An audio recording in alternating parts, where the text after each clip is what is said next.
ओम नमो भगवते वासुदेवाय। ओम नमो भगवते वासुदेवाय। ओम अज्ञानतिमिरान्धस्य ज्ञानाञ्जनशलाकया चक्षुरुन्मीलितं येन तस्मै श्रीगुरुवे नमः। श्रीचैतन्यमनोभीष्टं स्थापितं येन भूतले स्वयं रूपा कदा मह्यं ददान्ति स्वपदान्तिकं।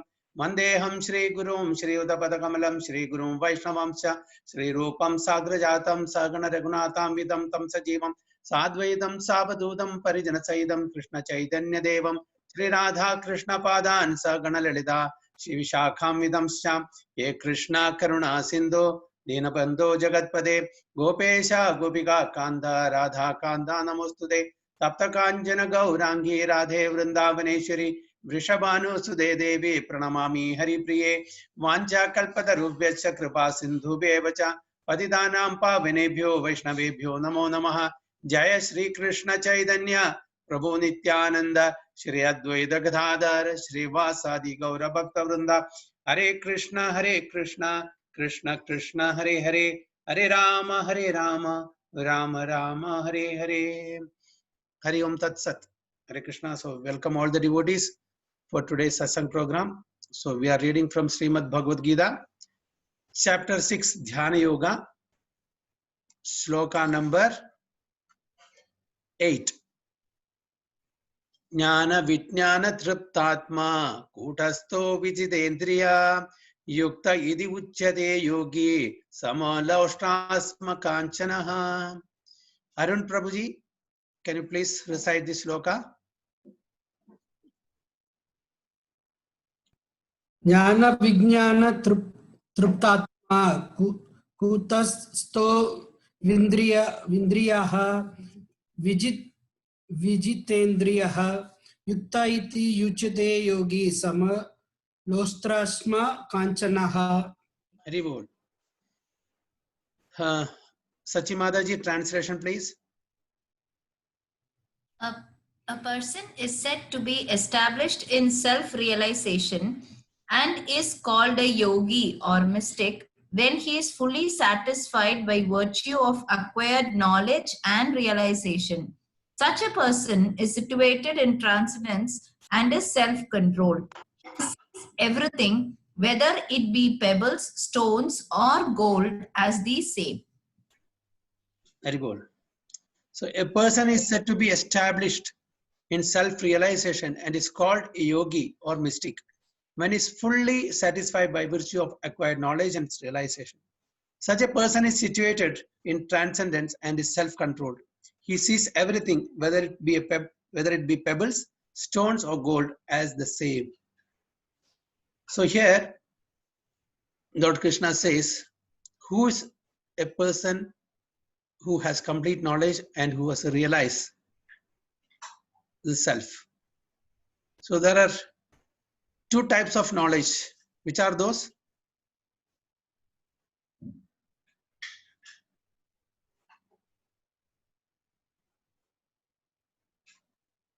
Hare Krishna, Prabhuji.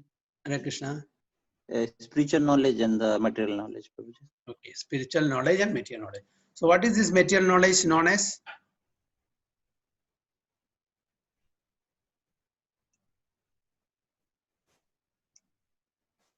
What is it known as in Sanskrit?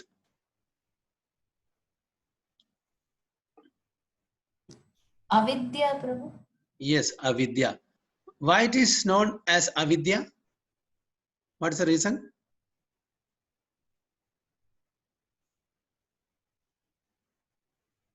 Because it is not teaching the exact essence, Prabhu. Vidya is knowing about the Lord is actually Vidya. So we think Vidya as the material thing, and that is called actually Avidya. Okay. So why it is avidya? What is the reason? No, there are so many scientists, scholars, literary personalities. So they are following avidya. Do you mean? Because it is not giving us the Prabhuji, I'm just trying, Prabhuji. Yeah, please. Yeah, that's what I want to get from you. It is actually, it is not teaching us the self-realization, or it is not telling us that we are not the body, we are the soul. So we are just trying to improve ourselves materially, which is not needed. The real knowledge is that we have to know that we are not, we are the soul. So that is actually vidya. So what are others, whatever we are learning is complete avidya. Very good. Yes, this is exactly. So by acquiring material knowledge, we will not get the goal, okay, what we are supposed to get in the human form of life. Yes, by getting a material knowledge, we can live comfortably in this material world. But again, that so far comfortable situation is temporary. We don't know how long it will go, only limited to this particular body. But again, we have to come back. So the purpose of human life is not met by acquiring material knowledge, but by acquiring the spiritual knowledge, which is actually vidya. Okay, now we are considering that vidya as avidya and the avidya as vidya. Okay, so that is the piteous thing that we all are doing. So the so-called technological advancement, scientific advancement, material advancement, which the general mass think that it is vidya, it is actually avidya, because it is only taking us away from the goal of our human life. The actual vidya is that to understand who we are, what is the purpose of human life, and how we can successfully, and get that or meet that purpose. So that we are lacking. Yes, we may be technologically advanced, scientifically advanced. Okay, we may even go to moon and Mars and other planets. It's not a big deal. It's not a big deal going to Mars or moon or even to sun for that matter. If some scientists or technological advancement is there, if they can go. Okay, but in this galaxy or in this universe, how many billions and billions of planets are there? Can they go to each and every planet by their technological advancement? So even if we are successful in from that perspective, it is not even 0.1 million times 0.1. Okay, so our advancement is very, very limited in comparison with the cosmos that we are in, with the creation that we are in. So we are very tiny, in negligible part compared to the Supreme Lord, who is the owner of all the spiritual and material creation, who is the enjoyer, who is the proprietor, who is the controller, everything. And that Lord's creation we want to control. How is it possible? It's not possible. A small invisible virus is controlling us. Very small invisible virus is controlling us. There's no remedy. So we are talking about boasting so many big things. We are going to Mars, we are going to moon, we are doing this, we are doing that. But a small virus is now controlling us. Just imagine. So this is a creation of the Supreme Lord. So by acquiring material knowledge, we will not get what we are supposed to get in the human form of life. That's why again and again, as we are telling in the Brahma Sutra, the first aphorism itself is Atatho Brahma Jitnyasa. They did not say Atatho Bhautika with Jitnyasa. No. That by automatically we'll know how to live in this world. We don't have to break our head for that. So the knowledge that we are supposed to acquire is about the spirit, about the soul, because only in this human body it is possible for us to attain this knowledge. No other bodies serve this purpose. So now we have to Brahma Jitnyasa. Okay, who is the absolute truth, supreme absolute truth, and who are we in relation to him? What are we supposed to do? How we can get out of this material existence? What should be the process? So all these things are within the category of spiritual knowledge. Okay, so that's why it is said when he is fully satisfied by virtue of acquired knowledge and realization. Such a person is situated in transcendence. So he is a person who is totally liberated from the three modes of material nature and is self-controlled. Why is self-controlled? Because he knows what is what. So he will not engage with his senses for attaining some petty sensual pleasure. So as far as such a person is concerned, whether it is a pebble or stones or gold, it's all same, because he knows very well that it's all temporary. For some time it may give you some value. At the deathbed, if you ask somebody, I will give you a very, very precious emerald stone, valuing billions and billions of dollars, what he will say? He'll be very happy. What he will do with that? He cannot do anything with that, because he is just counting the seconds or minutes. So it is of no use as far as, but because of some allurement in this material nature for satisfying our senses, we are all after that, forgetting the real nature of the human, that and the real purpose of the human. So purport: book knowledge without realization of the supreme truth is useless. This is stated as follows: Ataha Sri Krishna Namadi na bhavet grahyam indriye sevan mukhehi jivvado soyam eva spurti ataha. Rupa Goswami says this in Bhakti Rasamrita Sindhu, Nectar of Devotion.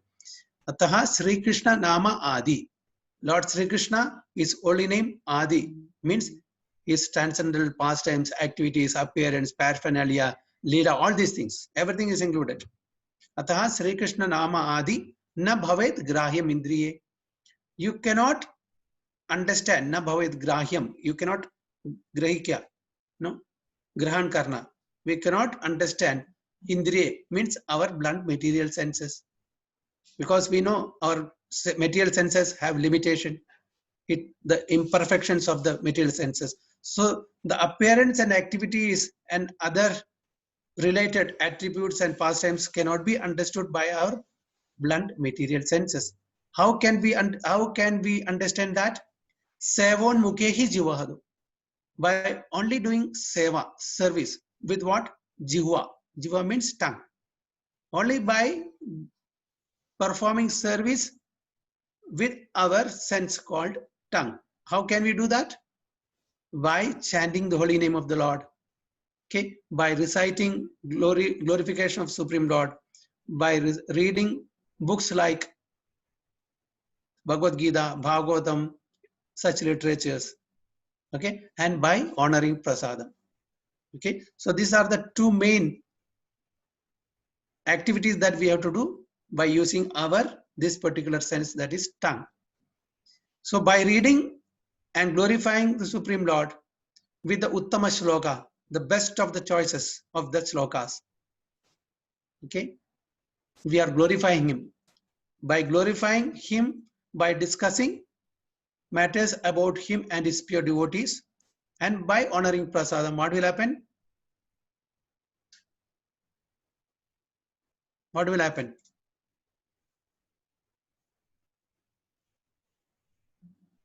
By discussing about the Supreme Lord and glorifying him through different Vedic literatures and through different prayers, and by honoring prasadam, what will happen to us? We get purified, Prabhu.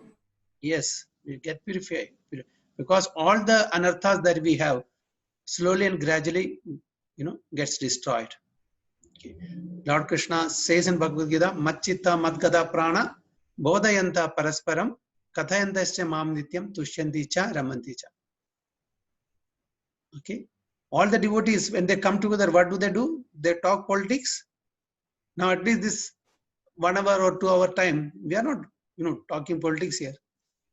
So we discuss about the appearance and pastimes of the Supreme Lord and his pure devotees, so that slowly and gradually we also get cleansed from all the anarthas, will be destroyed. So this is what, just 1 second please, 1 second.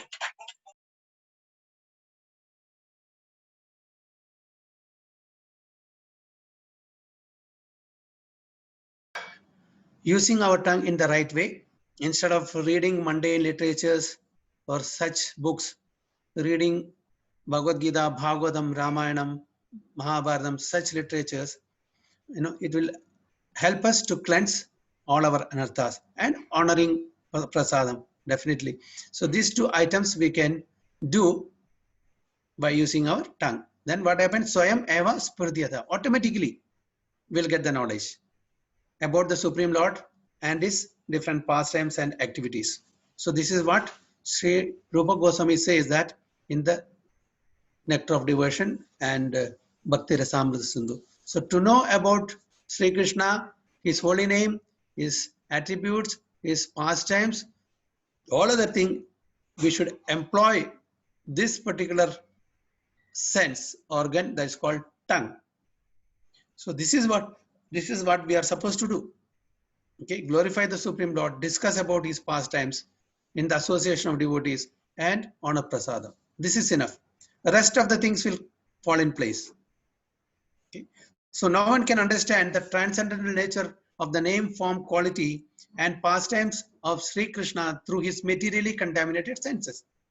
Only when one becomes spiritually saturated by transcendental service to the Lord are the transcendental name, form, quality, and pastimes of the Lord revealed to him. Bhakti Rasamrita Sindhu 1.2.234. This Bhagavad Gita is the science of Krishna consciousness. No one can become Krishna conscious simply by mundane scholarship. So it's very clear. By reading mundane literatures, of the intellectual class, materially intellectual class people, we will not understand anything. One must be fortunate enough to associate with a person who is the pure consciousness.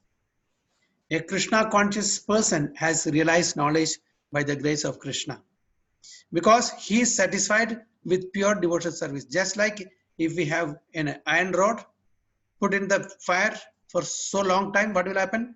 The iron rod will get quality of the fire. Similarly, when we associate with pure devotees, we also will imbibe their qualities. And if we associate with mundane people, we will imbibe their qualities. So it's a matter of with whom we should associate and what we want from this human life. Accordingly, we should associate. So we want to get ourselves delivered from this material contamination, from this material existence, then we have to associate with such saintly personalities. Okay. So a Krishna conscious person has realized knowledge by the grace of Krishna because he is satisfied with pure devotional service. By realized knowledge, one becomes perfect. By transcendent knowledge, one can remain steady in his convictions, but by mere academic knowledge, one can be easily deluded and confused by apparent contradictions. It is the realized soul who is actually self-controlled. Because he surrendered to Krishna, he is transcendental because he has nothing to do with mundane scholarship. For him, mundane scholarship and mental speculation, which may be as good as gold to others, are of no greater value than pebbles or stones. So as far as a devotee is concerned, the mundane education is of no value. It is just like, pebbles. It's not greater than the pebbles or stones. So that is what Krishna Prabhupada explains in this purport. So maximum this mundane education may give us a good material engagement. Okay, we will get some lot of money, name, fame materially. Okay, that is not going to help us in any way. Yes, it will help us to show off something. I'm somebody in this material world. I'm so and so. I'm CEO. I'm president. I'm prime minister. I'm film star. I'm this, that. Okay, from that name and fame and possession will get some material adoration, which is again temporary. The moment we leave the body, we have to leave all this designation, upadhis. Okay, these are all temporary designation, temporary upadhis. Okay. So what is the actual education? What is the actual education?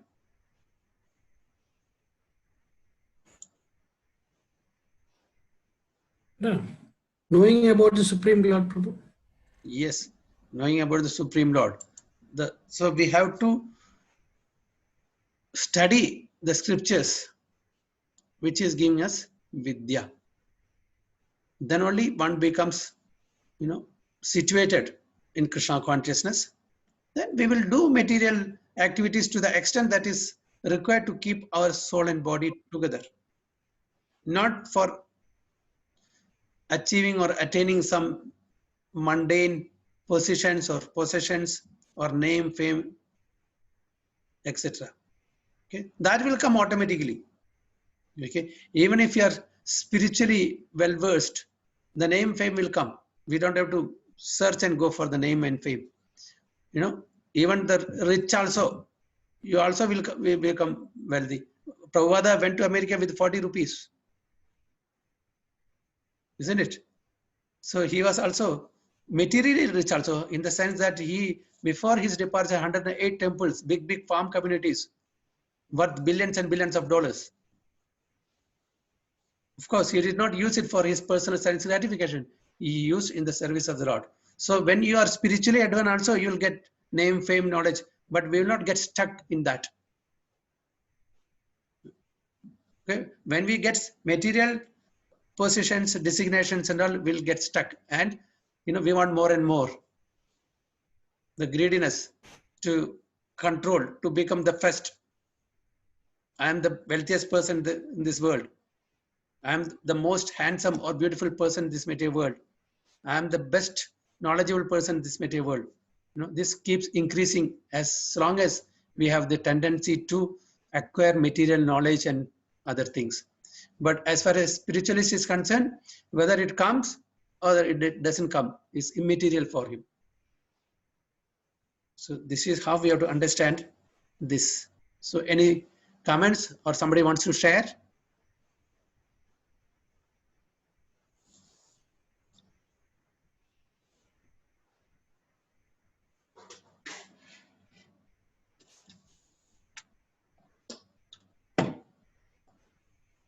Haribol, anybody want to share something?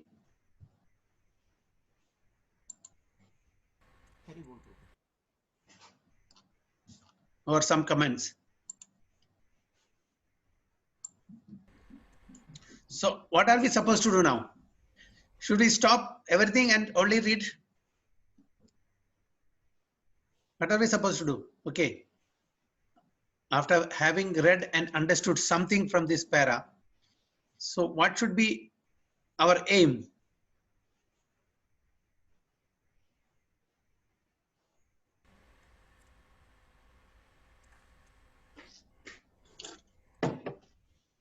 Yes, Prabhuji's, Mataji's, what are your opinions? How should we mold our life from now on? Hare Krishna प्रभु जी। Hare Krishna. Senses पर control करके प्रभु जी।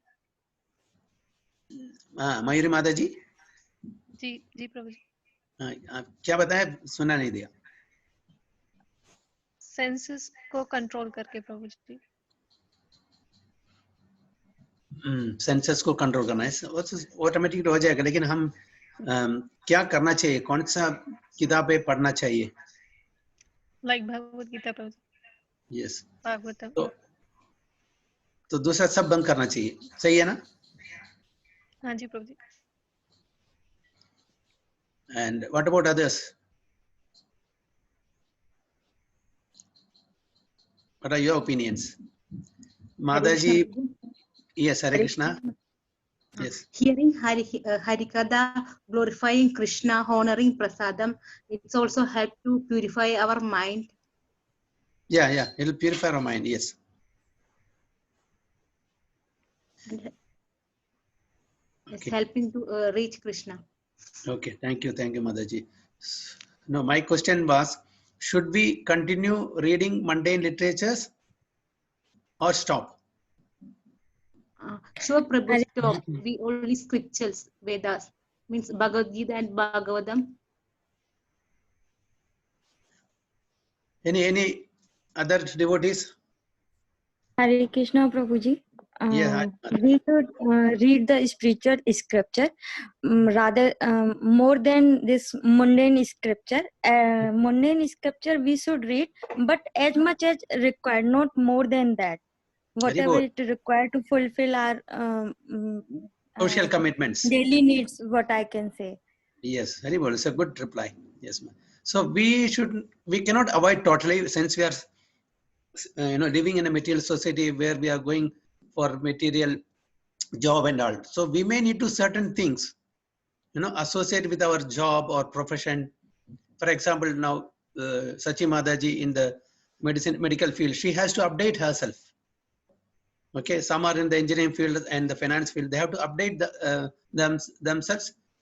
So to the extent it is necessary, we can go through, but not for our sense enjoyment, because that is only time waste. So if something is required to be studied for maintenance in the society, so to that extent we can read, not because we have not reached to the level of a yogi or to the level of a pure devotee. We are still in the material world. We are in the householder's life. So we may have so many social, obligations towards our family, towards the society, towards the country. So to fulfill those, we may have to read sometimes some newspaper, some what do you call magazines, or we may have to listen to some news. We are not against that. Okay, once we are totally above all these things, we can stop everything. So it all depends on what level we are and what is our necessities at the present moment. So as Mataji rightly said, to the extent that is required for our social and professional and occupational lives, we can involve in that, but not from the perspective of sense gratification. Okay, I have a lot of time now. Let me read this magazine, that magazine, so that my senses will get satisfaction and pleasure.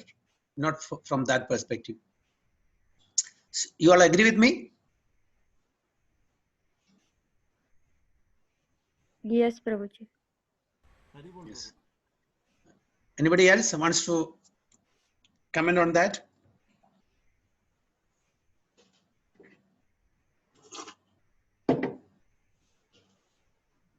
Hare Krishna.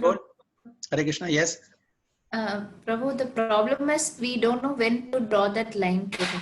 That is the problem, because sometimes we get overmotivated. Yeah, that's you're right. 100% right. We go too much into material, then we think, oh no, it's wrong. Then come back to spiritual. So that line drawing, the boundary, setting the boundary is the problem, Prabhu. Yeah. For that, we have to engage more and more reading of scriptures. So each and every time when we read, we get, these points again and again. We'll get hammered through Prabhupada. So as Amarendra Prabhu always says, so don't think that Prabhupada is not there physically, so there is no instruction for me. So each and every purport, before that you put Dear Siddha Gaurang Das and read the purport, because it's for me. Okay, this purport what Prabhupada is writing is not for me, not for somebody else. So the instruction is for me exclusively. So every one of us should think that. So each and every time we read this purport and it's meant for me, so we will know that where we should draw the line. Otherwise our mind will convince ourselves, yes, no problem, again, what is there, half an hour if I read. So that convincing is just mind's trick. It's a game of the mind. So there should be, so we should be 24, if we have 24 hours, we should be totally packed with the spiritual practices. So Prabhupada has given a wonderful program, starting early in the morning, getting up from the Brahma Muhurta, doing Arati, chanting, Tulasi Arati. Then if somebody has to go to office, come back, again doing, doing that, then read Bhagavatam, then go to sleep. So totally you're packed. So where is time for you to do all these things? So this is duty bound. We aren't supposed to do this. It's part of our daily routine. We cannot avoid the Mangalarti, we cannot avoid the Tulasi Arti, we cannot avoid chanting, we cannot avoid Bhoga offering, and we cannot avoid not associating with devotees. I mean, we have to always associate with devotees, discuss in the association with devotees. So these are all, everyday daily routine. And so we have some hardly few hours left for doing our material activities. So when we are totally packed in this, system, then we will not have any time for mundane activities extra to the extent that is required. So we should be totally busy. No time for unnecessary thinking, gossiping, this, then. So that's how this very nice program is given by Prabhupada. Then we will not get entangled in the mind's trick or game. Only when we have time, we'll think of doing so many things. So we should keep ourselves. So we should make a routine such a way that I should read so much today. I should hear so much today. I should chant so much today. I should help the other devotees so much today. So we have to make, already Prabhupada has given, but from that also we can make some correction according to our time and situation. So we will not fall unnecessarily in this material activities. So we should, that's why regulation is required. Why again we are telling regulation? So this is our regulation. When we regulate ourselves, we have the 24 hours. Everyone, nobody is having 1 second more than 24 hours in a day. So we have to keep a timetable. This is what I'm supposed to. Yes, except in some cases, some extra, what you call services are there. Sometimes we are sick. Okay, that's fine. But minimum required spiritual activity should still be done. The chanting, we cannot avoid that. In case we cannot even do that, I remember Mahavishnu Goswami Maharaj. Our that's Prabhu Devaki Nandan Prabhu, one of his very senior disciple. Devaki Nandan Prabhu was telling, once he fell down and broke his arm, fractured. So he could not chant with his hand. Okay. So, that day, Maharaj was very busy. He was continuously chanting. So Prabhuji asked, Maharaj, why you are chanting, today continuously? Because you have broken his arm, you cannot chant. So for you, I am chanting. Yes, for you I am chanting, just because so that you have committed your rounds, because you are in this condition, I am chanting for you. So this is what Maharaj said. So that means there should be no time that we should not be chanting. There's no excuse. So next day we have to cover it up. Suppose if there is 1 or 2 malas left or whatever it is, it's no excuse. So this is the certain things we have to follow. Okay, and worshipping Tulasi Maharani, wearing tilak, kanthimala. Okay, it is said that when you have kanthimala, when you have tilak, and this Vaishnava external attires, all these things, Yamaraj has got strict instruction from Vishnu. That is not your jurisdiction. Even if they are sinful, don't go to them. Don't go to them. Yamaraj told his Yamadudas. So that is, so very, very important to have. How many of us in this assembly do not wear kanthimala? Anybody?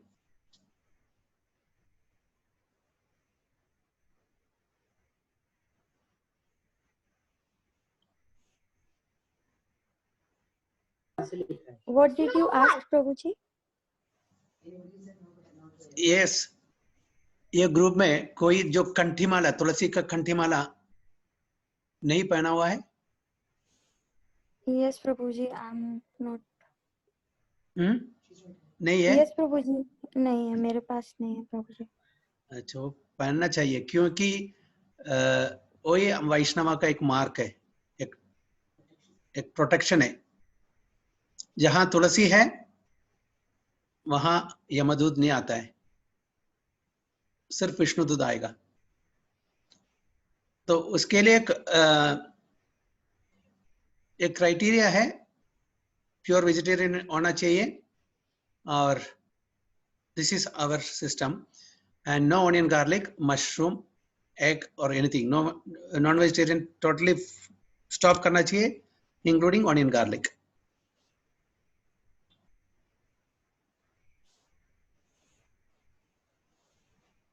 Okay, Mata ji. So जहाँ one time I think Yamuna Mata ji, or I don't know, Janaki Mata ji, somebody came to Prabhupada. She had no kantimala on her neck. Then Prabhupada asked, where is the kantimala? Prabhupada is broken, so I didn't get a new one. Said, no, you go right now and get a mala and wear it. What happens if at this time you pass us away? Yamadudas will come. Prabhupada made it very clearly. If there is kantimala, you have a master. Just like the dogs, you have a belt on their neck. They are not stray dogs. They have a master. The municipality people will not take them away. Like that, the Yamadudas will not take us away if we have a kantimala and tilak. So tilak also we have to wear every day, and kantimala also.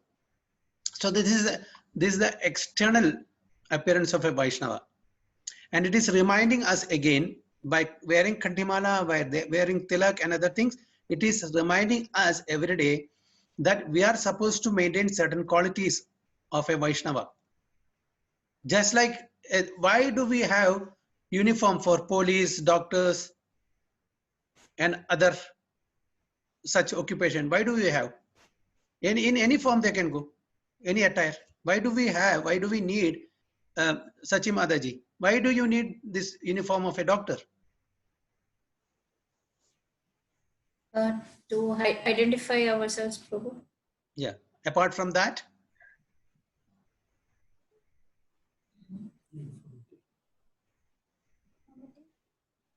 only identify.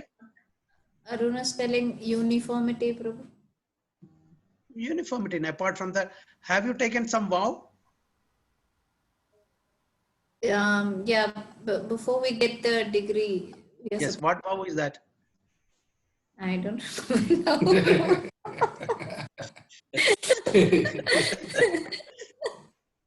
Because in MGR University, they didn't give us the degree itself.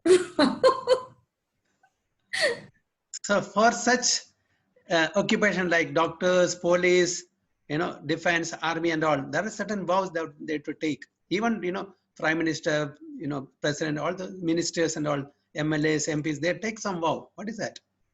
Isn't it? So they have to follow certain ethics. Okay.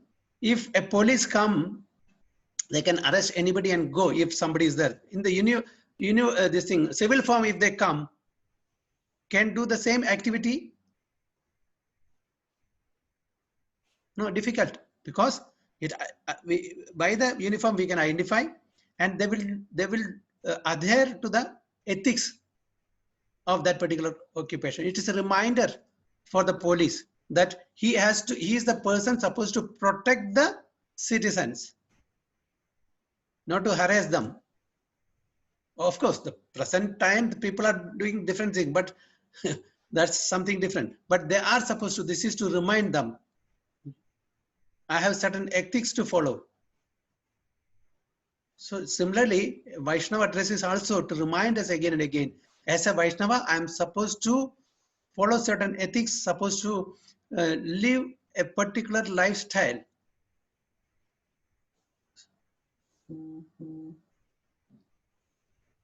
Okay.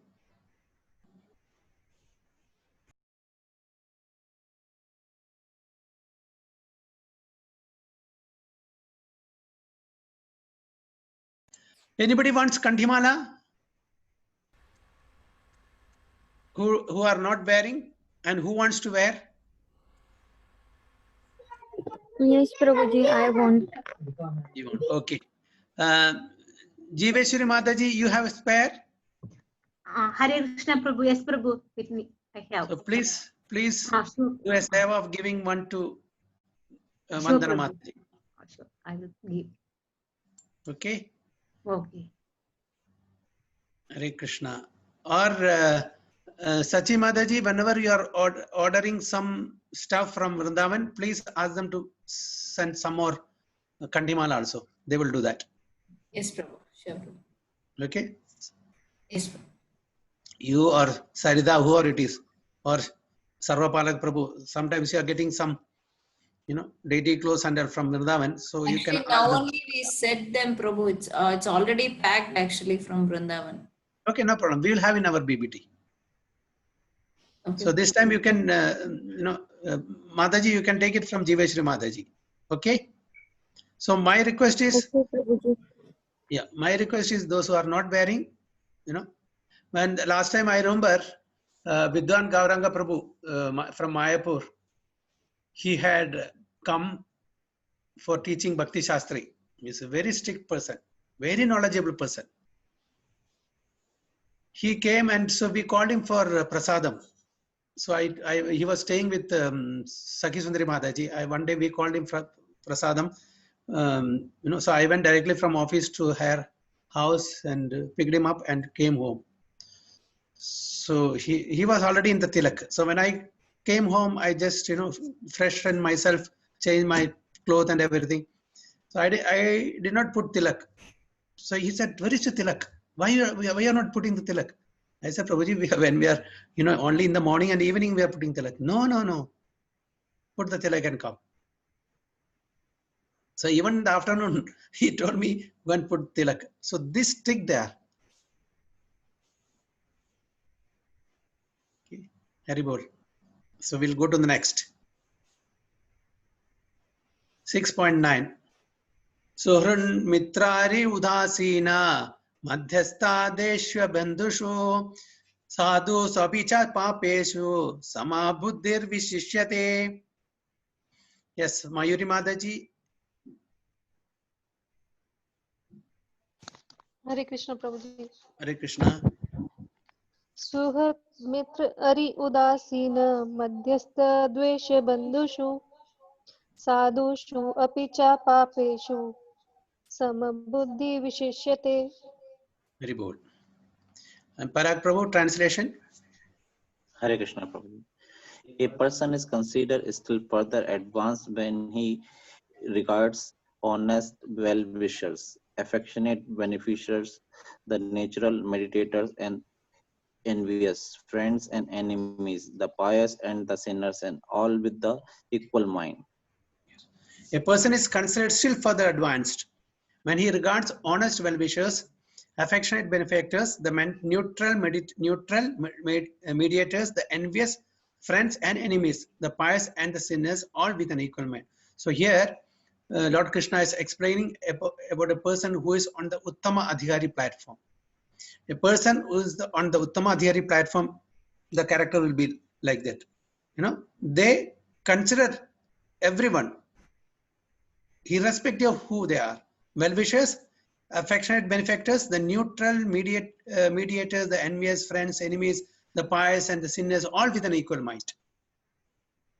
So this is the platform of a Uttama Adhikari who is already liberated from this. Okay. So this is, slowly and gradually one has to come to this platform. This is what Lord Krishna says. So Lord Krishna is telling Arjuna, rise. Don't get entangled in this petty material, things. And we don't use your, this tiny brain or mind for logical understanding. Spirituality and logic will not go together very well. Many things in spirituality we cannot understand with logic. What is the reason? Parag Prabhu? With our logic, can we understand? There is a story about a logician. Okay, in our olden days, we used to grind the coconut and peanut to make oils, right? And we have got a big this thing, and the bull goes around for grinding that. The chakki.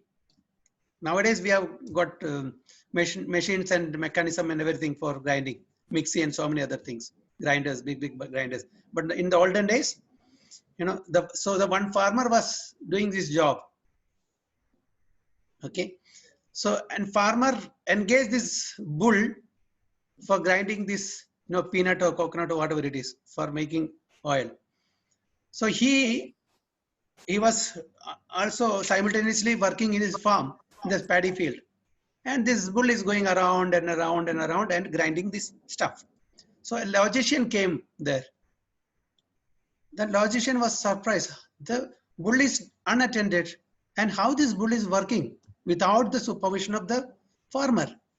So the logician asked the farmer, how is that you are not supervising and the bull is going around and doing its job without any supervision? So as the bull goes around, there is a bell tied to his neck. It, you know, it makes sound. Okay, the bell sound. So the farmer in the paddy field, if the bull stops, he can make out the bell ringing will not be there. So immediately comes and, you know, make the bull go around. So he said, I have tied a bell, okay, and the bell stops. I will know that bull is not working. I will come and make him work. Then the logician asked, what happens if the bull stands in one place and just shake his head? That time also the bell will ring. Then the farmer said, the bull is not a logician like you. Okay, so like that, with our logic, it's very difficult for us to understand the scriptural matter, the scriptures. So logic with our logical understanding, it's not possible for us to understand or fathom the greatness of the Supreme Lord. Okay, 6.10. Yogi yunjida satatam atmanam rahasistitha ekaki yata chittatma nirasir aparigraha. Okay. Sarva Palak Prabhu and Mataji. योगी युञ्जित सततम् आत्मानं रहसि स्थिता एकाकी यात चित्तात्मा निराशेरपरिग्रहा. Prabhuji, translation. The transcendentalist should always engage his body, mind, and self in relationship with the Supreme. He should live alone in a secluded place and should always carefully control his mind. He should be free from desires and feelings of possessiveness. Hare Krishna. Very good. A transcendentalist should always engage his body, mind, and self in relationship with the Supreme. He should live alone in a secluded place and should always carefully control his mind. He should be free from desires and feelings of possessiveness. Okay.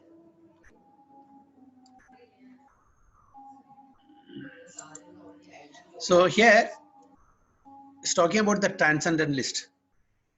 So he should engage his body, mind, and self in relation with the Supreme, unlike us. And it said that he should live alone in a secluded place. Is it possible for us to live in a secluded place? So what should we do then? How can we carry out this particular order of Lord Krishna to advance?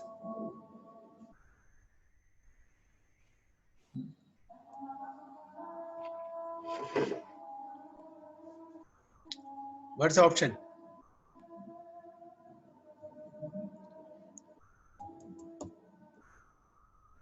Hare Krishna, Prabhuji. In this age, Prabhuji, is difficult to find this yoga. Dhyana yoga is very difficult to follow. Okay. The Arjuna says himself afterwards. It is So, difficult to. okay, even let us take the Bhakti Yoga. Okay, forget about Dhyana Yoga.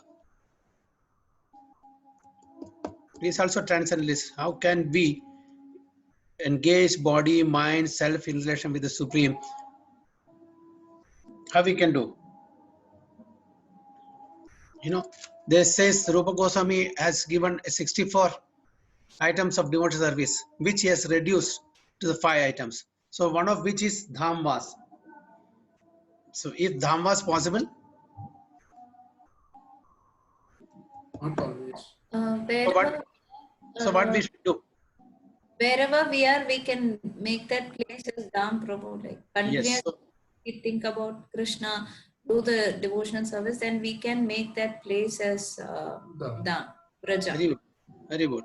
So wherever we live, make that place a dham, like what we are doing, okay, associating with devotees and conducting so many spiritual activities at our respective homes.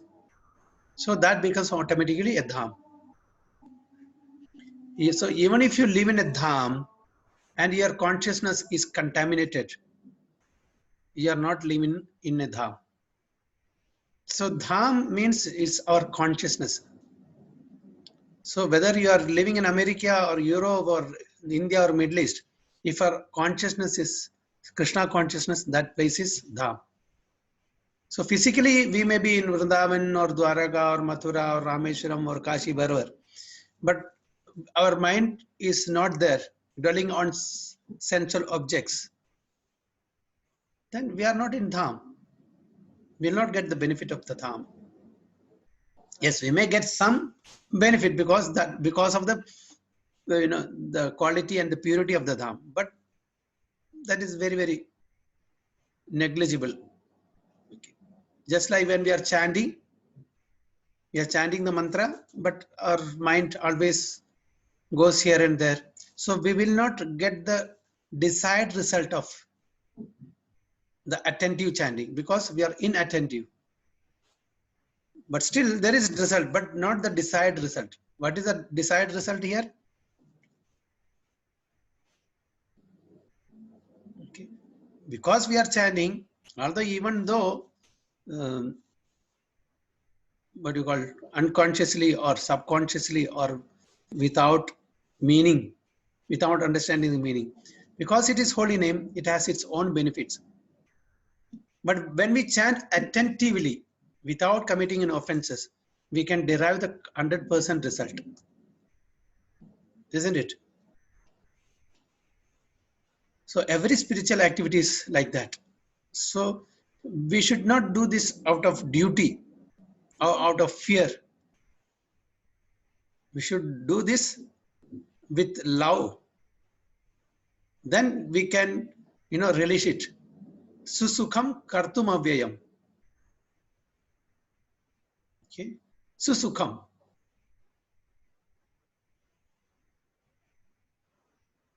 That's what Krishna says. It should be done blissfully, happily. Then we can enjoy it. So a transcendentalist should always be read this. Okay. He should be free from desires and feelings of possessiveness. Krishna is realized in different degrees as Brahman, Paramatma, and the Supreme Personality of Godhead. Krishna consciousness means concisely to be always engaged in the transcendental loving service of the Lord. But those who are attached to the impersonal Brahman or the localized super soul are also partially Krishna conscious. Because the impersonal Brahman is the spiritual ray of Krishna and the super soul is the all-pervading partial expansion of Krishna. Thus the impersonalist and the meditator are also indirectly Krishna conscious. As a directly Krishna conscious person is the topmost transcendentalist because such a devotee knows what is meant by Brahman and Paramatma. His knowledge of the absolute truth is perfect, whereas the impersonalist and the meditative yogi are imperfectly Krishna conscious. So whether one is on the platform of Brahman, Paramatma or Bhagwan, all are transcendentalists, all are Krishna conscious. But those who are on the platform of Brahman and Paramatma, they are partially Krishna conscious. Because they only know either one aspect of it or two aspects of it. But the person who knows Bhagwan, he knows all the aspects of it. So he is completely in Krishna consciousness. It's not that it's wrong. Only they are incomplete in their understanding. Nevertheless, all of these are instructed herewith to be constantly engaged in their particular pursuits so that they may come to the highest perfection sooner or later. So this is like a ladder. Okay. So in a ladder, there are different ranks. So each of us are on different ranks. So finally, the ultimate goal is to reach the top of that, our destination. So we can hope by slowly and gradually practicing Krishna consciousness, we can, go up in the ladder, and at last we can attain the goal of our life. So the first business of a transcendentalist is to keep the mind always on Krishna. One should always think of Krishna and not forget him for even for a moment. Concentration of the mind on the Supreme is called samadhi or trance. In order to concentrate the mind, one should always remain in seclusion and avoid disturbance by external objects. He should be very careful to accept favorable and reject unfavorable conditions that affect his realization. And in perfect determination, you should not hanker after unnecessary material things that entangle him by feelings of possessiveness. So here it is explained about the Dhyana Yoga, but that is not applicable for us. But we are trying to practice the Bhakti Yoga, which is the right process for people in the age of Kali, especially for people who are totally, conditioned by the material nature, by the ill effects and influence of Kali Yuga. So even that also, so we have to practice. So here it is talking about different asanas, different limbs of the yoga system, ultimately attaining samadhi, or that is communion with the Supreme Lord, trance. But our processes are different, okay? Bhakti Yoga, so we have to practice. We have to practice the Bhakti Yoga process because that is relevant for this particular age. So, and we have to accept favorable that are favorable and reject that are unfavorable. So Bhakti Shastri students, any one of you, please explain the 6 favorable. Okay, the first 3, please tell one and the next 3 another. Then unfavorable or unfavorable, favorable, whichever you want to say. So first 3 items. There are 2 plus 1, 3, 5. I think 5 Bhakti Shastri students are here, more, I don't know. Rupeshri Mataji, Sujay Prabhu, Sachi Mataji, Sarvapalaka Prabhu, Nanda Gopal Prabhu, Parvati Mataji, Deepti Mataji, all are such Bhakti Shastri students only. So please come forward and say. So which are the 6 unfavorable? Deepti Mataji, the first 3.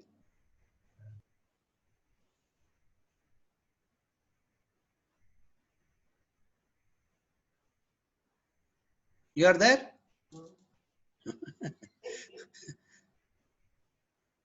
Jagajeevan Prabhu? I think that. Okay. Then Sachi Mataji, you say. Out of the 6, 3 items first. Adhyagraha. What? Adhyagraha. I mean, eating too much. Yes, what is that? What is the word? Adhyaharaha. Atyahara. I heard Atyagraha.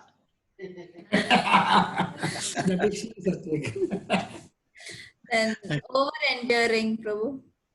Yeah, what is that? You just say the first line. Prayasam. Yeah. Then associating with non-devotees. No. What is that? You say again. One is overeating or collecting more funds that is not required for us. Then second thing is over-enduring for anything, like we should be able to do all our sadhana properly. If you don't have time for all our sadhana properly, then it means that we are actually over-enduring. That's how we understand that we are over-enduring. Then associating with non-devotees. So it is always better that we associate it with devotees who always think, talk, or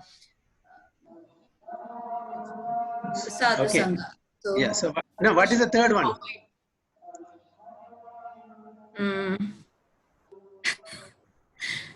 Talking unnecessarily, Prabhu, like gossiping, prajalpa. Yes, okay. Prajalpa. Atyahara prayasascha prajalpa. Prajalpa. Yeah, you stop there. So I will ask the next three. Okay. Next three is Parvati Mataji.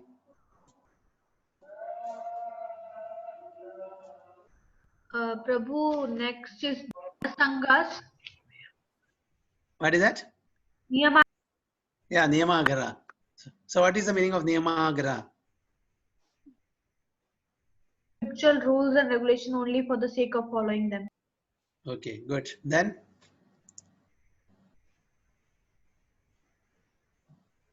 second, I mean the fifth one.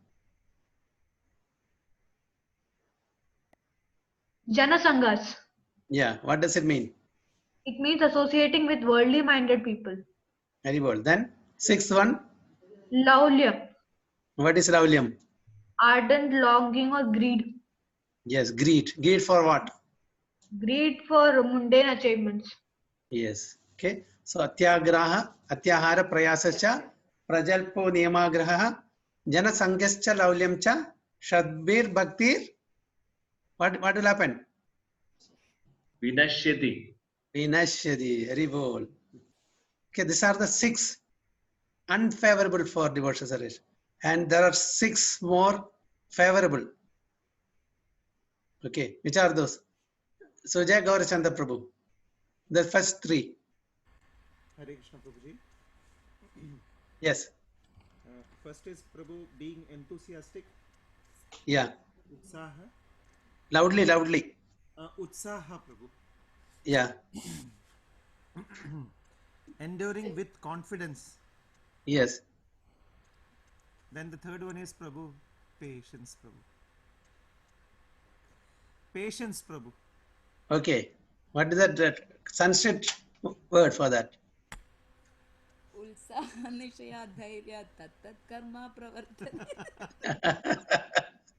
So Utsaha you said, Nischay you said, then Dhairyat.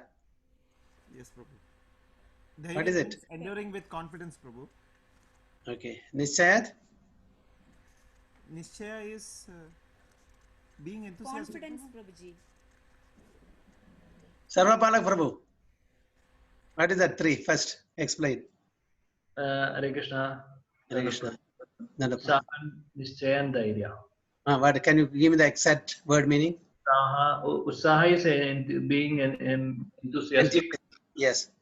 And Nischayat with endeavoring with confidence. Yes, right. Then Dhairya is being patient. Yes, right. That is the exact meaning. Sujay Gaurachandra Prabhu. You need to write imposition now. Haribol Prabhu. Okay. I am missing this Prabhu. Okay. And Diptimati Mataji, you are there? Not there. Then who else is there? Nanda Gopal Krishna Prabhu.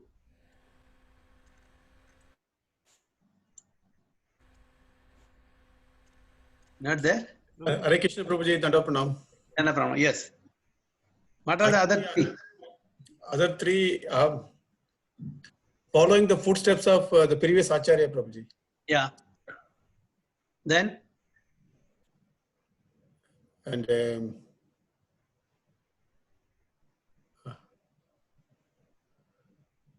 you have to by heart this. We'll ask you to recite this now. You have to learn. Tatat karma pravartanat. Then.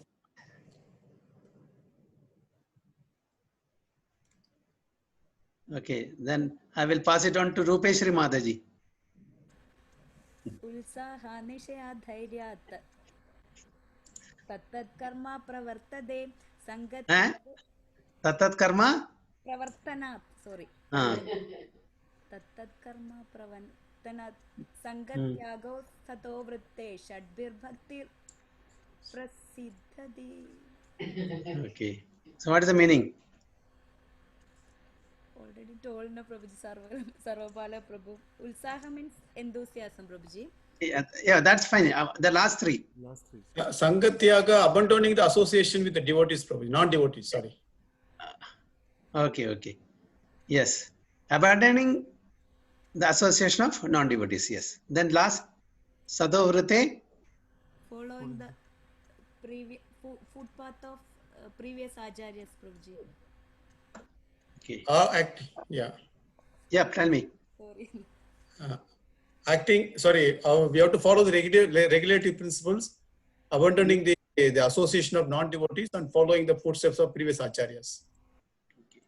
So these are the 6 favorable and 6 unfavorable. So got it? All other devotees, some idea? Which are favorable? Utsahan Nishchay Dhairya Tattat Karma Pravartanat Sangat Tyago Sadovritte Shadbir Bhaktir Vinashyati or Prasiddhyati. What is that? Prasiddhyati. Prasiddhyati. Yes. And other one, I just checked whether you know whether I am making a mistake or whether you are catching me. Okay. And the first one, Atyahara Prayasasya Prajalpo Niyamagraha Janasangasya Lavalyamcha Shadbir Bhaktir Vinashyati. See this where I learnt when, you know, how many years back? Prabhuji, don't compare with. No, not the comparison. I'm not comparing. I'm, nowhere near God. We were born in little more Kali Yuga, Prabhu. So Advanced. the Yuga, Prabhu. In comparison to your intelligence and your grasping power, this thing is very, very low. Prabhu, we have been told that it is an aparadha to compare between a realized soul and a Patita, Manda Sumanda. Okay, let us continue. Okay, so all these perfections and precautions are perfectly executed when one is directly in Krishna consciousness. Because direct Krishna consciousness means self-abnegation. What is the meaning of abnegation? Any idea?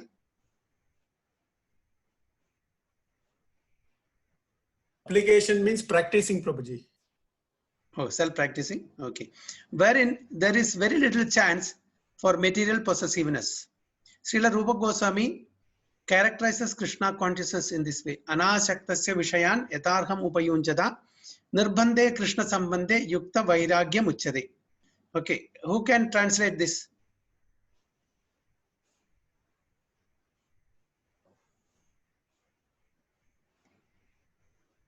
Anybody?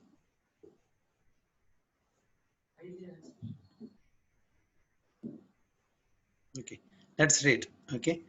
Prapanchikataya buddhya hari sambandhi vastuna mumukshubhi parityago vairagyam falgu katyate. When one is not attached to anything, anasaktasya. Okay. Asakti means attachment. Anasakta, detachment. But at the same time accepts everything in relation to Krishna. Yatarham upayunchata. Okay. One is rightly situated above possessiveness. Nirbandhe Krishna sambandhe.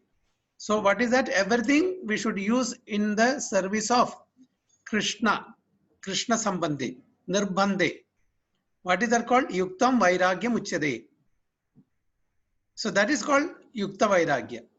Not, leaving, no, I don't want this, I don't like this. No, everything should be used in the service of Krishna, even if it is material things. That's called the right, yukta vairagyam. Using everything in the service of, even if it is the material things, we can use in the service of Krishna, not for our sense gratification. Then you are situated above possessiveness. Nirbandhe Krishna sambandhe. Everything should be used in the Krishna service.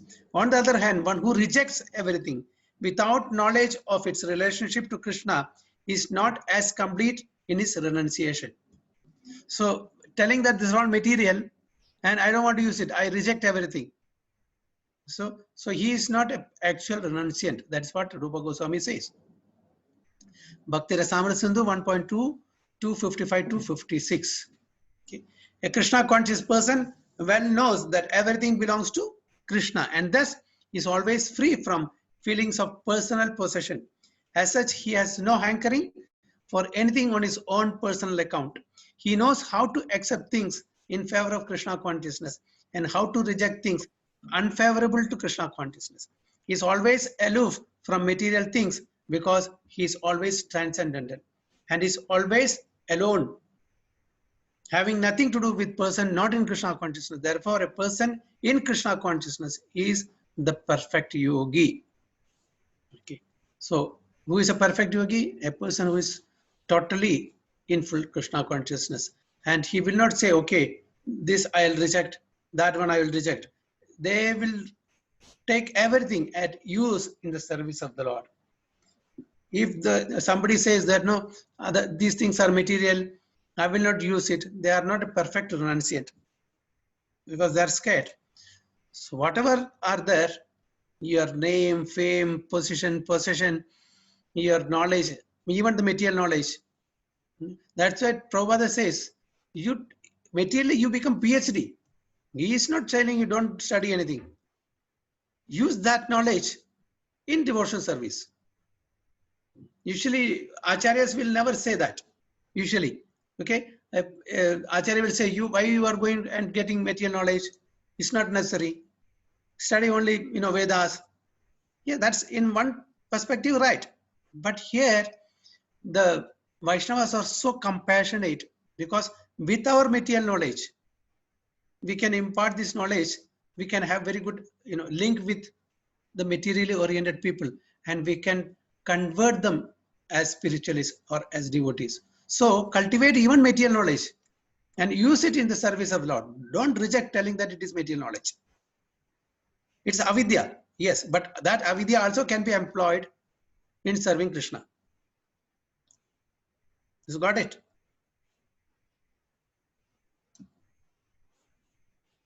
Okay, any comments?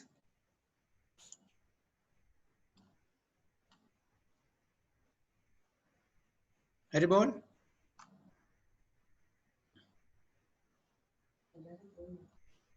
I think everybody all are sleeping. No, Prabhuji. Okay, we'll go. Yes. Or too heavy to digest.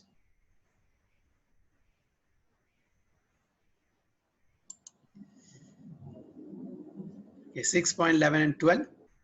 Suchau deshe pratisthapya sthiram asanam atmanah nati uchridam nati nicham chailajina kushotaram tatraikagram mana kritva yata chitendriya kriyaha upavishyasane yunjyat yogamatma vishuddhaye. Okay, and who is I can see Deepti Madhimadaji. Hare Krishna Prabhuji. Hare Krishna. Sorry Prabhuji, എനിക്ക് നേരത്തെ അമ്മയുടെ call വന്നായിരുന്നു, അതാണ് പ്രഭുവിന്റെ answer ചെയ്യാൻ പറ്റുന്നത്. Achha, okay, no problem. Yes. So Mataji, can you please recite this? I will try, Prabhuji. Shaucho deshe, the same one, no? Shaucho deshe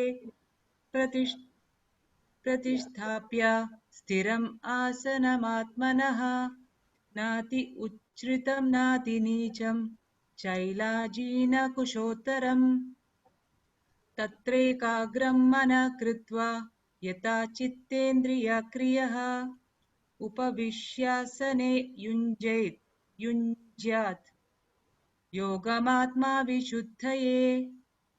Prabhuji is there? Prabhuji പണിയെടുക്കാണ് പ്രഭു, ഓഫീസിൽ എന്തോ പണി ചെയ്യാണ്. Okay, so Baladev Prabhu, can you read the translation? Hare Krishna Prabhuji. Hare Krishna. To practice yoga, one should go to a secluded place. Secluded place, and should lay kusha grass on the ground and then cover it with deer skin and a soft cloth. The seat should be neither too high nor too low, and should be situated in a sacred place. The yogi should then sit on it very firmly and practice yoga to purify the heart by controlling his mind, sense and activities, and fixing the mind on one point. Very good. So to practice yoga, one should go to a secluded place and should lay kusha grass on the ground and then cover it with a deer skin and a soft cloth. The seat should be neither too high nor too low and should be situated in a sacred place. Yogi should then sit on it very firmly and practice yoga to purify the heart by controlling his mind, senses and activities and fixing the mind on one point. So this is how it, the Ashtanga yoga system should be done. What are the criteria to practice Ashtanga yoga? One should go to a secluded place where there are no such many disturbances like how it is in the city. Because if you are practicing in the city or town, you'll get distracted, isn't it? So you should choose such a place. There are no disturbances, and especially it should be a sacred or holy places are also near some river bank, near rivers and all. Some auspicious place, sacred place. And how you should sit? He should lay a kusha grass on the ground, then cover it with the deer skin and soft clothes. Especially the kusha grass, because all our energy should not be absorbed by the earth. That's why we are laying some mat or something. Even at home, we are not straight away sitting on the floor. We are putting some mat or something so that the energy doesn't go. And the significance of deer skin is because the reptiles will keep away. Reptiles and other insects that will help us to keep away from these reptiles and insects, such things. And the seat should be neither too high nor too low. So that is how they should select a place. And it should be, here it's mentioned, it should be situated in a sacred place because the positive energy should be there.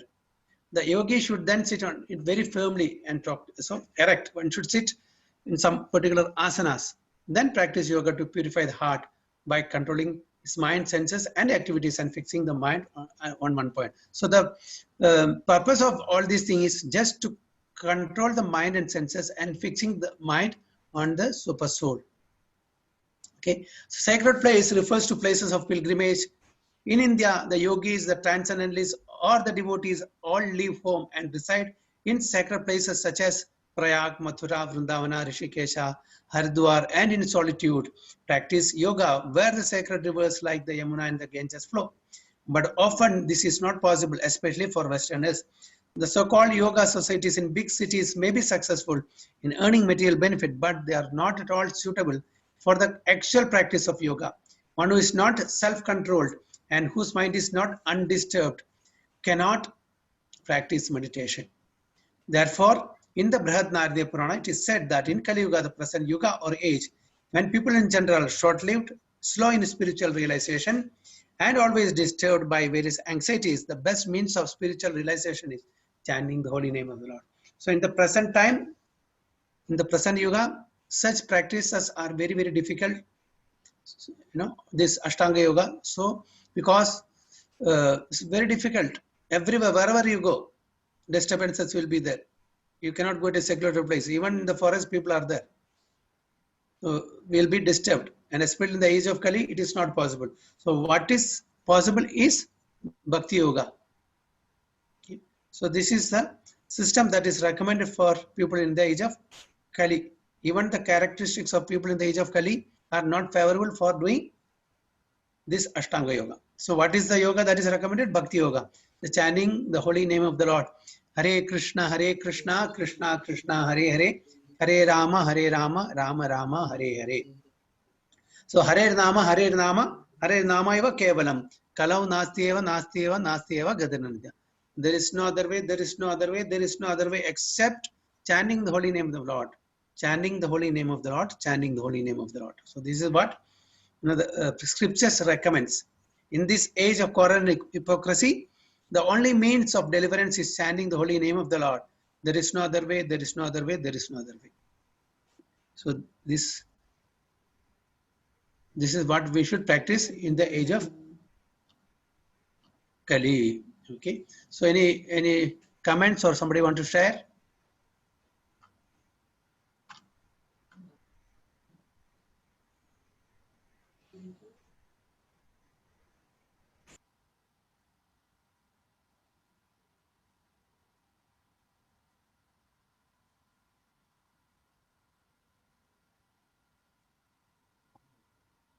കിട്ടുന്നില്ല അണ്ണാ. Line is not clear.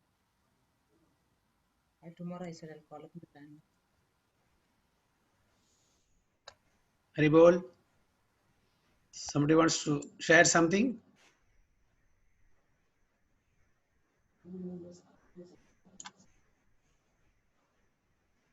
Okay, we'll go to next sloka then. So 6.13-14.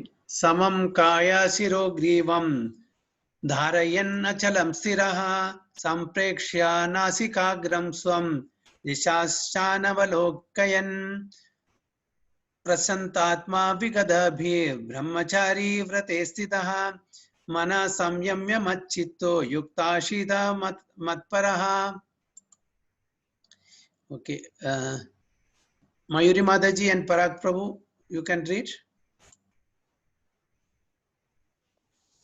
Hare Krishna Prabhuji. Hare Krishna.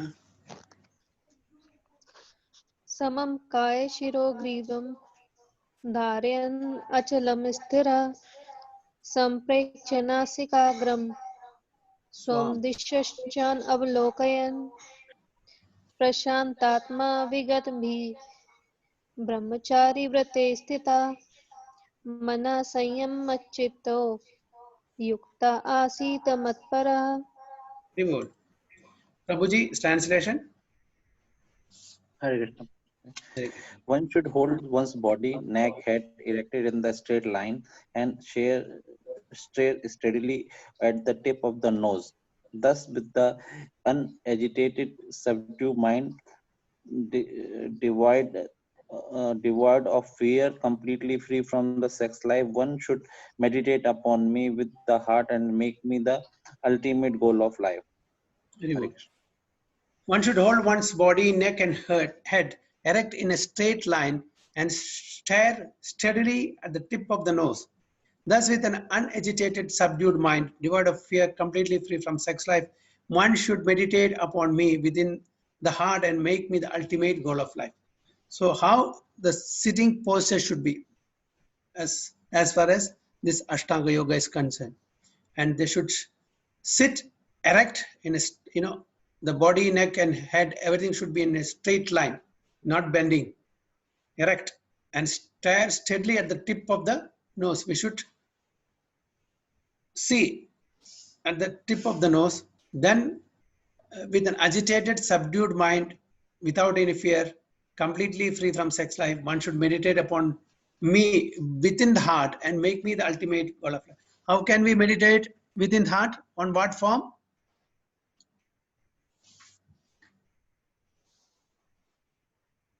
Paramatma.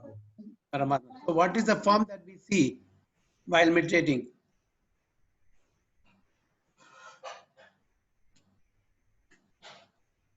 Form, Prabhuji? Yes. 400 Vishnu form. Yeah, 400 Vishnu form. So it's a thumb size. Okay. Who saw this form in that in thumb size form? Who also? Parishit Maharaj. Narada. Parishit Maharaj, Narada, yes. Okay. They are also, when Parishit Maharaj was within the womb of his mother, when Brahmastra was shot by Ashwatthama, the Lord showed his, protected within the womb as thumb size Vishnu form. Okay. And Narada also once caught the audience of the Supreme Lord in the thumb size Supreme Lord Vishnu form. Okay. So the goal of life is to know Krishna, who is situated within the heart of every living being as Paramatma, the four-handed Vishnu form. So Paramatma is also having a form. It's a four-handed Vishnu form. Okay. So it's not Lord Shiva's form or Brahma's form or Indra's form. So Paramatma is four-handed Vishnu form. The yoga, have you ever heard Ganapati Paramatma, Brahma Paramatma, Shiva Paramatma? Yes, some people say Shiva Paramatma. I don't know. Parag Prabhu, have you heard? Anybody telling? No, Prabhuji. They say Bhagwan only, actually. Yes. So here is the Vishnu form. Sri Krishna Paramatma, we says. But as far as we are concerned, for us, Sri Krishna only. Paramatma is the not the superior form. So for us, Sri Krishna Bhagwan. So the yoga process is practiced in order to discover and see this localized form of Vishnu, and not for any other purpose. Okay? To see the localized form of Vishnu, because he is there within us, locally available. Isn't it? We don't have to go to Goloka to see Paramatma. And can we see Paramatma in Goloka or Vaikunta? Paramatma only in Vaikuntha, Prabhuji. Yes. Where? Vaikuntha Paramatma, no, Prabhuji? No. Only in material world. Only in material world. No, material world. Sorry. Yeah.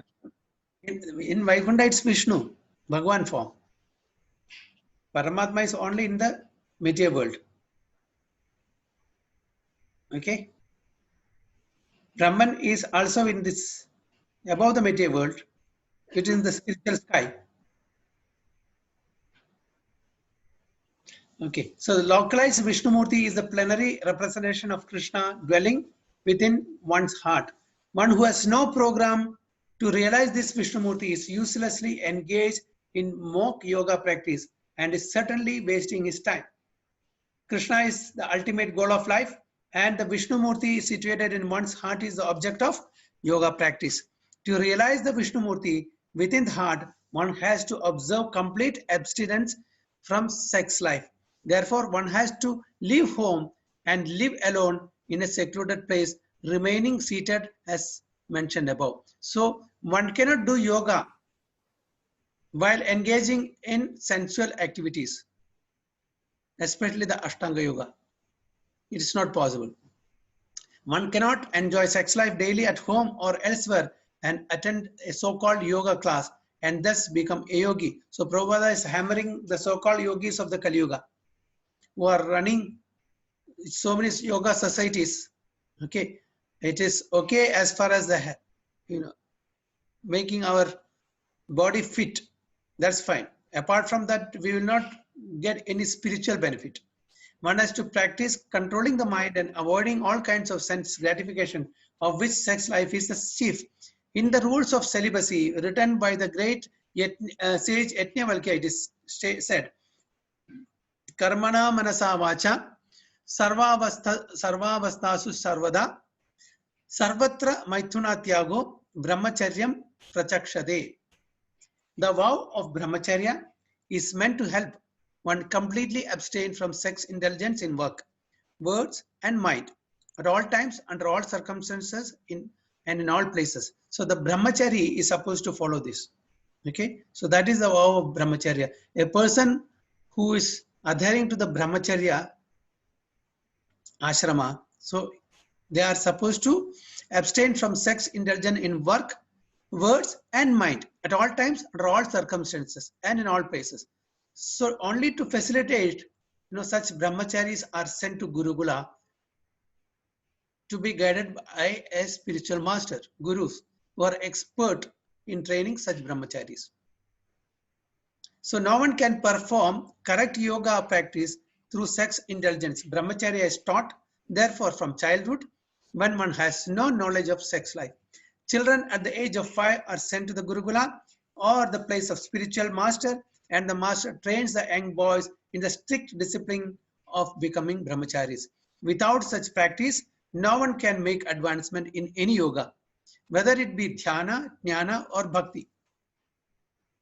Okay, one who, however, follows the rules and regulations of married life, having a sexual relationship only with his wife, and that also under regulation is also called a brahmachari. So even a person who is in grihastha ashrama also can be known as a brahmachari, provided they are within the rules and regulations. They are regulated. Okay, they also can be called as brahmachari. Such a restrained householder, brahmachari, may be accepted in the bhakti school. Okay, so such brahmachari, the grihastha brahmachari, can be accepted in the Bhakti school. But the Jnana and Dhyana schools do not even admit householder brahmachari. So these two aspects, Dhyana and Jnana, they will not accept householders. They require complete abstinence without compromise. In the Bhakti school, a householder brahmachari is allowed controlled sex life because the cult of Bhakti Yoga is so powerful that one automatically loses sexual attraction being engaged in the superior service of the Lord. In the Bhagavad Gita 2.15, and it is said, Vishaye vinivartande naraharisya dehina rasa varjam rasopyasya param drishtva nivartate. Whereas others are forced to restrain themselves from sense gratification, a devotee of the Lord automatically refrains because of superior taste. Other than the devotee, no one has any information of that superior taste. Vigadabhi, one cannot be fearless unless one is fully in Krishna consciousness. A conditioned soul is fearful due to his perverted memory, his forgetfulness of his eternal relationship with Krishna. The Bhagavatam 11.2.37 says, Bhayam Ditiya Vinniveshata Syat Ishat Apetasya Viparyayo Smritihi. Krishna consciousness is the only basis for fearlessness. Therefore, perfect practice is possible for a person who is Krishna conscious. And since the ultimate goal of yoga practice is to see the Lord within, a Krishna conscious person is already the best of all yogis. The principles of the yoga system mentioned herein are different from those of the popular so-called yoga societies.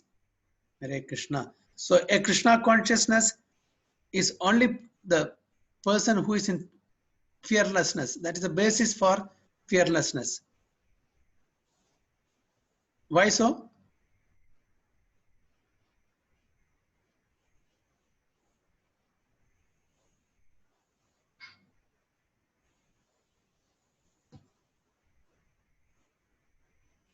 Anybody? Krishna consciousness is the only basis for fearlessness. That means Bhakti Yogis. A true Bhakti Yogi can only be situated in fearlessness. Other yogas, no. Why? What is the reason? Because probably the Lord Yamatoda is also a devotee of Lord Krishna. That's why he don't touch the Krishna's devotees. No, that's fine. But why he? Okay, that is Yamatoda at that time. But within their lifetime, why they are fearlessness? Hare Krishna, Prabhuji. The reason Yes. behind Prabhuji, in the Bhakti Yoga, you have full trust on the Krishna. You have given up your life to the Krishna and he became your master. And he's the controller of, he give you a control of your life in his hand. So you know whatever he will do is good for you. So you not fear anything. Okay, good. Yes, any other points?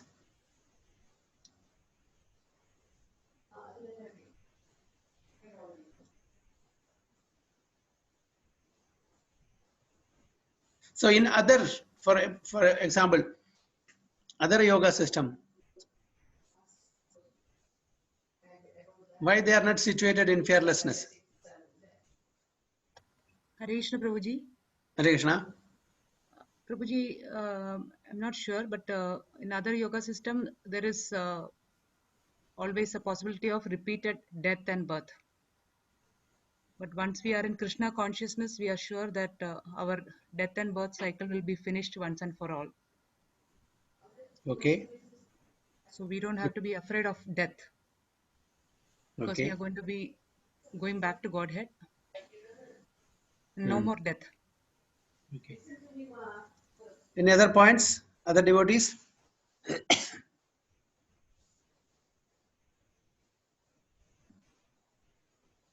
They have firm faith in Krishna, and Prabhuji, devotees are believing that in every time they protected by Krishna. Mataji, your volume is very low. Yes, Sorry. please speak loudly. Prabhuji, same point only. Krishna consciousness peoples are having firm faith in Krishna, and Yes. they believe that every time Krishna will protect us.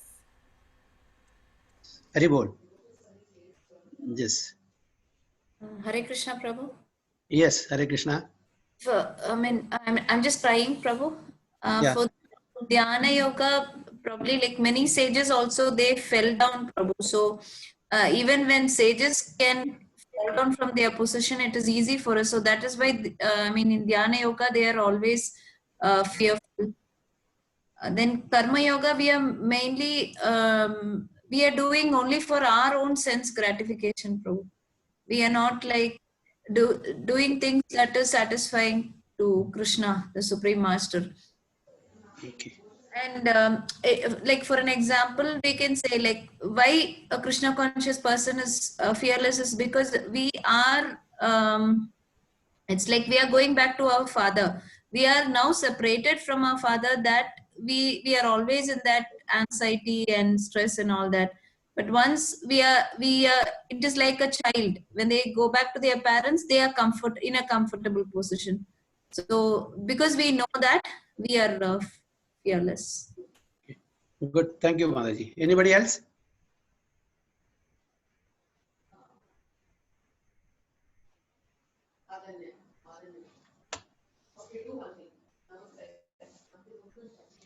You know, in other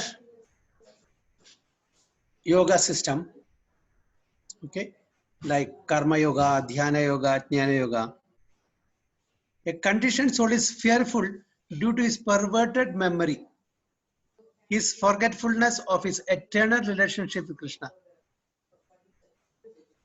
But a Bhakti Yogi who is practicing Bhakti Yoga, he is reminded, or he is on the platform of his eternal relationship with Krishna. He knows this temporary world.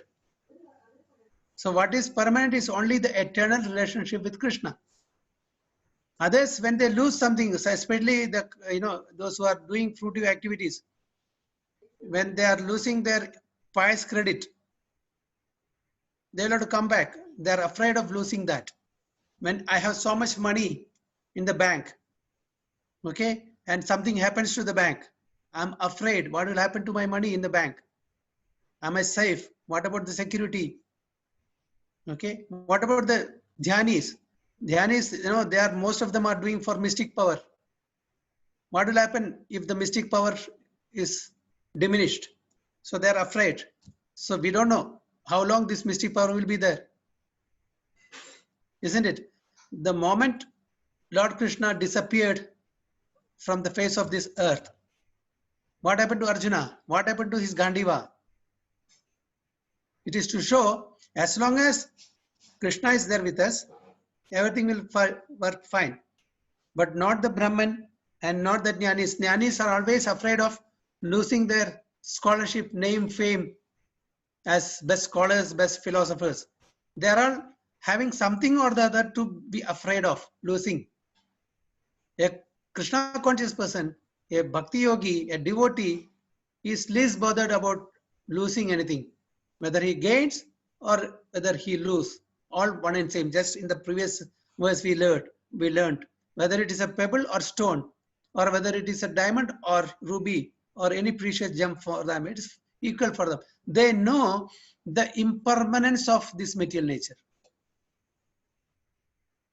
They know very well. That's why they are not afraid. Just like Prahlad Maharaj was not at all afraid, because a pure devotee of the Lord. Everything he relates with Supreme Lord Krishna. When he was put in the fire, he was not afraid. When he was put in the bit of the snakes, he was not afraid. That is the firm conviction of the devotee. So that is the difference. That is why only Krishna conscious devotees are fearless. So is it clear? Haribol? Yes, Prabhuji. Clear. Hari Bol, Prabhuji. Yes, Prabhuji. Very nice. So we should try to be a pure devotee. If not today, tomorrow. If not this in this life, in the next life. But better this life. Why we have to procrastinate? Why we have to take another birth? So try. There's no harm in trying, isn't it? So we have to understand these petty things, this impermanence nature of this material world.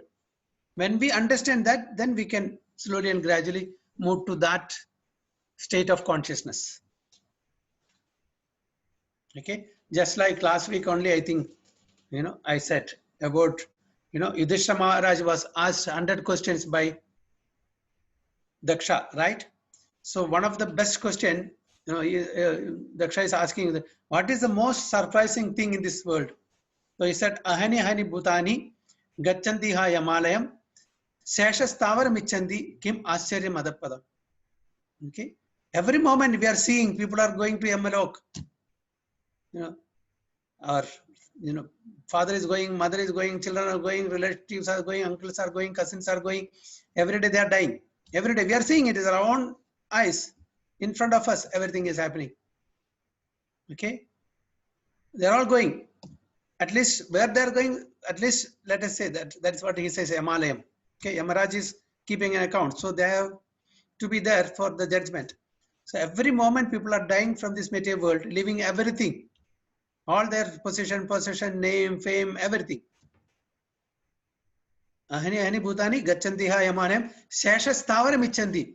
Those who are shesha, who are situated, who are here, present, ichandis, that is desiring what?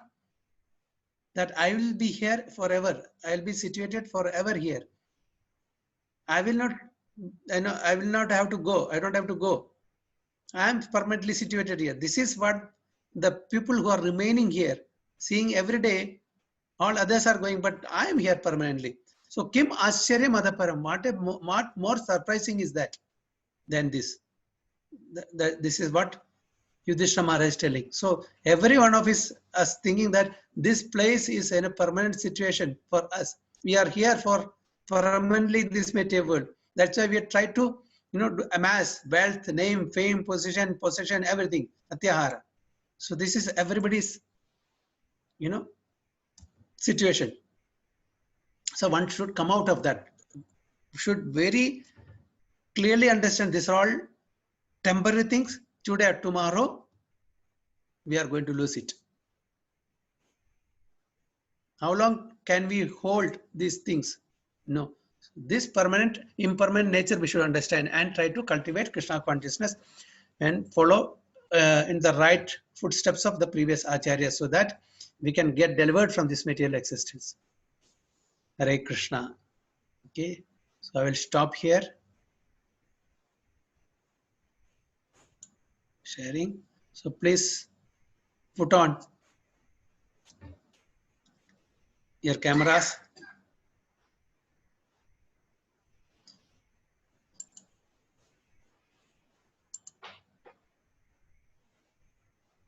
Hare Krishna, Prabhuji.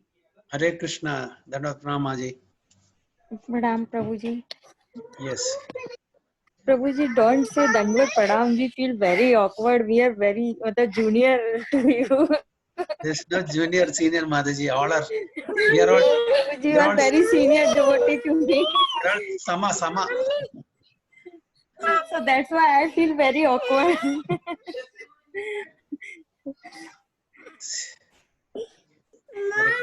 So, anybody, any comments or something? Where is our Mini Mataji, Jiveshri Mataji? She is not coming. No idea. She's busy with that course, Prabhu, I think. Which course? I forgot that name. Achha, she told she have the class on that course. That's why. Okay. So more than a month, I'm not seeing her.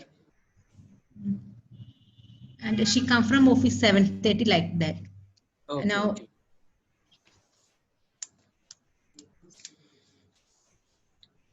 Okay. Anything else?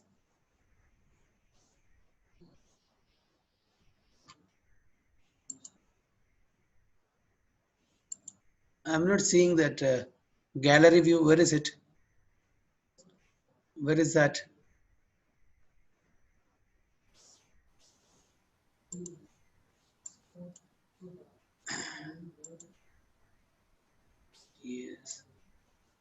Yes, okay. Yes, devotees, another 5 minutes. So then we'll complete 2 hours.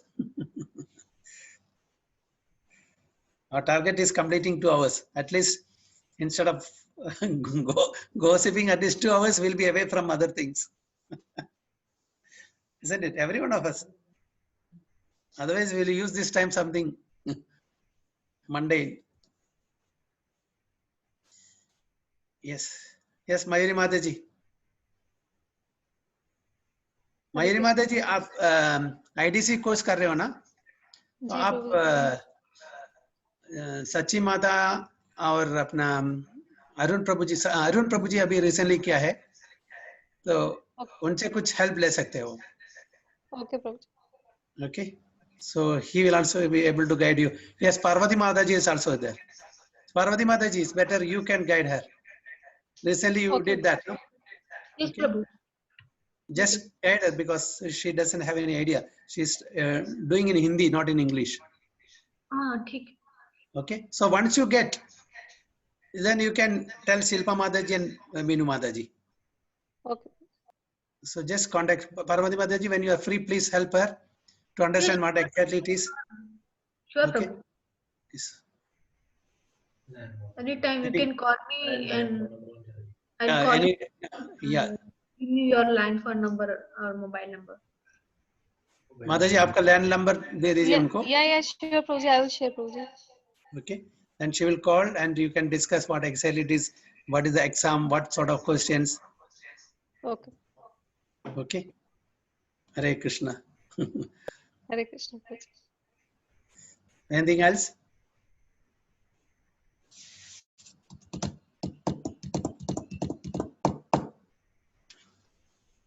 Yes, Baldev Prabhu. Hare Krishna, Prabhuji. Hare Krishna. Hare Krishna. How is your job going on? Good, Little Prabhuji. Good. little bit of Prajapa also we can do, no problem.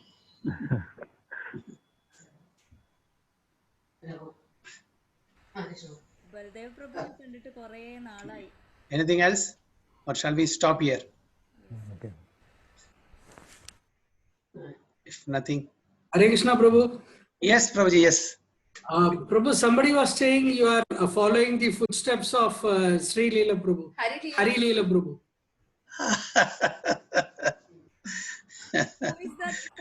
Where am I? Where is Prabhuji? Prabhuji.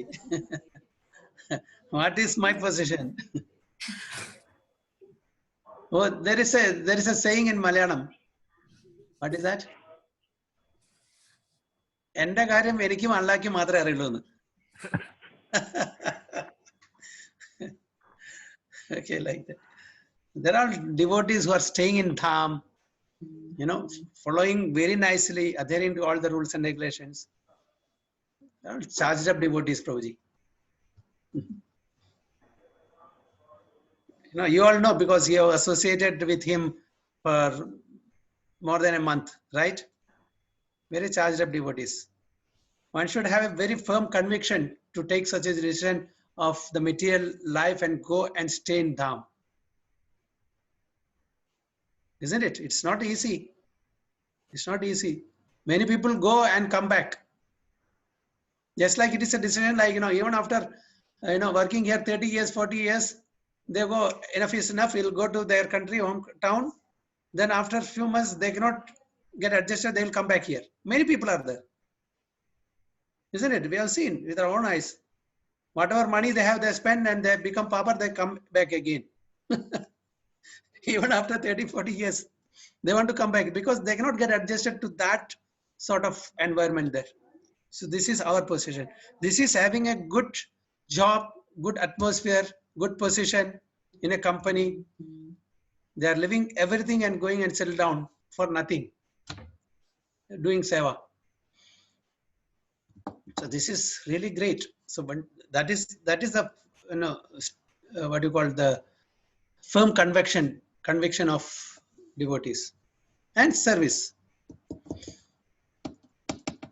So who can do that? We are all entangled in the net of family relationships. isn't it? Can't just break then go. Very difficult. It's a Maya Jal. हाँ मयूरी माता जी सही है ना? ये हम लोग सब एक जाल में माया जाल में फंसे हुए हैं. सही है. निकलना बहुत मुश्किल है. बहुत मुश्किल है. हाँ दीप्ति माता जी you want to say something? Nothing like that, Prabhu. Yeah, I just remembered, Prabhu, what Hari Leela Prabhu was talking about the other day, that when he was, there is no doubt that he is an extraordinary devotee. He was telling, like, when he was in Dubai, like, he was always thinking, contemplating that when he goes to Dham, maybe the qualities will change. become much better. So, but when he reached Mayapur Dham, he realized actually, whatever the place may be, if the mind doesn't change, if we don't bring about the change in our mind, in our mindset, we cannot have any qualities developed. So I think our will not become Dhamasi. Yes, Prabhuji. Yes, Prabhuji. You were mentioning that in the class also today. Yes. The mind has to manifest in our heart. Yes. So then only we can have that major change in our life. Yes, if our consciousness doesn't change, whether we are in America or India or Dham, it's going to be the same. Yeah, I was remembering about the same when you were speaking about that in the class today. I was remembering what Hari Leela Prabhu was also speaking that day. So I think it's very important that we bring about change in our mindset. Mindset, yeah, consciousness. Yeah. So, consciousness. So whether we are here or America, you see, Prabhupada took Vrindavan Dham to all over the world. Yes, Prabhuji. So for him it is immaterial whether it's in Vrindavan or America or Europe or India, China. It is immaterial for him. So that is a consciousness that we have to be in. So anyway, with the help of each other, we can slowly and gradually develop some qualities we can imbibe from these exalted devotees. I think, Prabhuji, we should try to at least understand that we are not constantly remembering Krishna in a day-to-day life. We should be able to be aware that we are not constantly remembering Krishna. In our activities, we may be doing so many devotional activities also, but I think we are not connected properly sometimes. No, because of so much of influence. So much of influence, yes. Of the material world and our so much of attachment to our belongings, our immediate family, to the self, to the body, and to the extensions of the body. So much of attachment is there. So we cannot immediately cut off those attachments. Slowly and gradually we can purify that. Understanding the responsibilities, having the relationship to the extent it is required. It's not that we cut off everything, the family relationship or whatever it is. Understanding to what extent we should have that. We should maintain that. At the end of the day, everyone has to travel alone. This we have to understand very clearly. Nobody will come with us. This is for sure. Whether it is husband or wife or children or father, whoever it is, everyone has to sail their own boat. So we have to be prepared for that single journey. Keeping that in mind, we have to practice devotional service. Others may sympathize. More than that, they will not be able to help us. And sympathy will make things worse. It's a helpless thing. Yes. We will not be able to do anything with it. Okay. Hare Krishna, Hare Krishna.